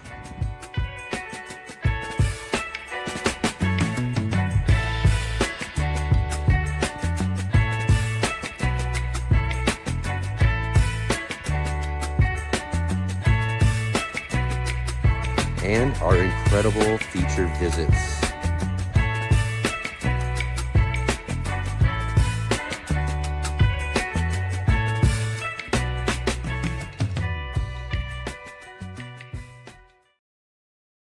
All right, everybody. There we go. Another great conversation here with Gardner Scott, answering all of your garden questions. Like I said, we might be here for a fun gardening conversation, but man, we get a chance to learn so much. I hope that you got a lot out of this conversation with Gardner Scott today. And again, if you didn't get a chance to have your question answered today on the show, definitely drop by Gardner Scott's channel tomorrow morning, 8 a.m. Pacific, 11 a.m. Eastern there, and he'll definitely answer more of your questions there during his live stream, where he'll be talking about weather, as he mentioned. That sounds like a really fun conversation with him as well too. So definitely go check that out. Also, everybody, like I said, it's we had our sponsor, Ivy Organic. They were on with us yesterday. Charles Malky joined with us, and they have their free annual free plant and scion giveaway that they're running this month over at ivyorganic.com. And if you go there, you order some of their 3-in-1 plant guard, as you can see that we have right there, right, the 3-in-1 plant guard. Yeah, get some of that there for your garden over at ivyorganic.com, and use our promo code GROW10, GROW10 W10 to get 10% off that order, and then get some of those free scions and plants, and that they got a bunch of different varieties, some figs, even things like that you could choose from. So great opportunity to do that. Definitely go and check that out over there as well. Also, too, as I mentioned, next weekend, we've got some great shows coming ahead for you. But before we get to next weekend, though, too, I got to remember this. This isn't the end of the weekend anymore. Here on the Sunday show, the weekend continues again into Monday night. Yes, tomorrow night, 5 p.m. Pacific time, 8 p.m. Eastern for us here on the Urban Gardener channel. We have our new show, The Green Room. Yes, that's The Green Room with Natalie and I. Natalie from The Fresh Princess is our co-host for The Green Room now, our new show. And again, a really cool, fun panel, roundtable type discussions we're having each and every week with great, awesome guests, just like normal right here on the Let's Get Growing show. But tomorrow night on the show, we've got with us Andre the Farmer is coming back to talk with us, along with his friend. These two actually host their own little podcast type discussion on gardening that they have, and we'll talk all about that again tomorrow night. But gardening with Gray, he's been on our show as well too before. We'll have them both together with us for the Green Room tomorrow night, so you'll definitely want to check that out. And also too, next Saturday we're back at it again here on the Let's Get Growing show. Next Saturday we will have with us Maria Falia of Growing Joy with Maria, and this is going to be fun because it's going to be one of our first chances and opportunities here on the Let's Get Growing show to talk with someone who is in the house plant communities. So we'll talk with Maria all about house plants next week. So if you do got some questions about house plants, this will be a great time to learn a bit more about growing some indoor house plants in your house too. So really looking forward to our conversation with Maria next Saturday. And then, of course, again, we'll be back here again, this time again next week. Next Sunday edition on the Let's Get Growing show is our monthly gardening book club. I mentioned this just a little bit earlier. We've got joining us, of course, our good friend Mark Boucher Colbert, Mr. NBC. He's going to be with us live for In the Garden, as well as our co-host for the book club. We got Willie Galloway, author of Veggies for Breakfast, joining with us. This is going to be really great to talk about how you can take those things that you're growing out in your garden and get those into the most important meal of the day. And then again, too, we got another green room. I'll let you know again in advance here, the next green room, what we're going to have too. Next Monday, it's going to be our good friend from our In the Garden segment that we get to see once a month. Our good friend Paul from Guten Gardening will be joining us, along with Scott from New Garden Road. These guys will get together with us next Monday night for the Green Room, and we'll continue the conversation then with them. It'll be really awesome.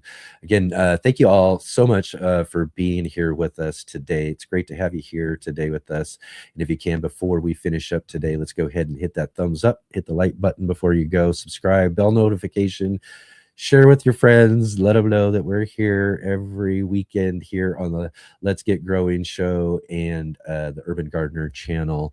And definitely everybody follow the links down below to all of our guests and our contributors. Go show some support. Go check out some of their videos and all of that. And go leave them some comments over there at their channels and all of that. And I was going to mention too, and I don't see it here now, but I believe that good friend Shawnee and all that's got a live stream coming up here as well soon too. So maybe you all got to see that there in the chat.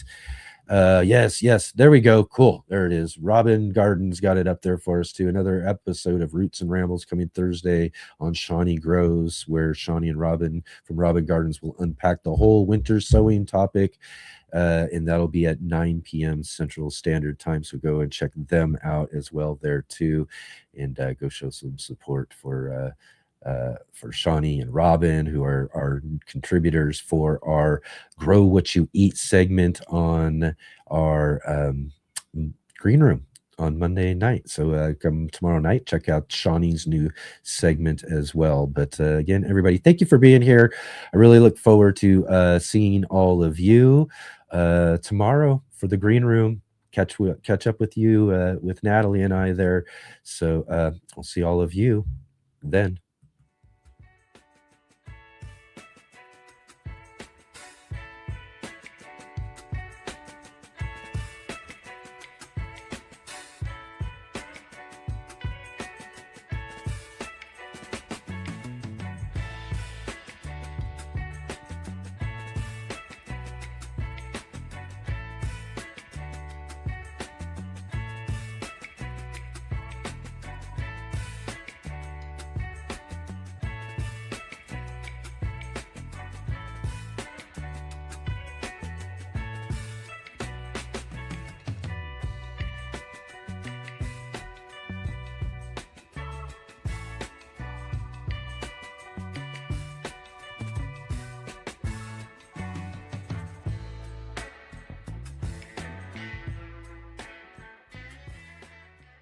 take the run. See you on the flippy flops.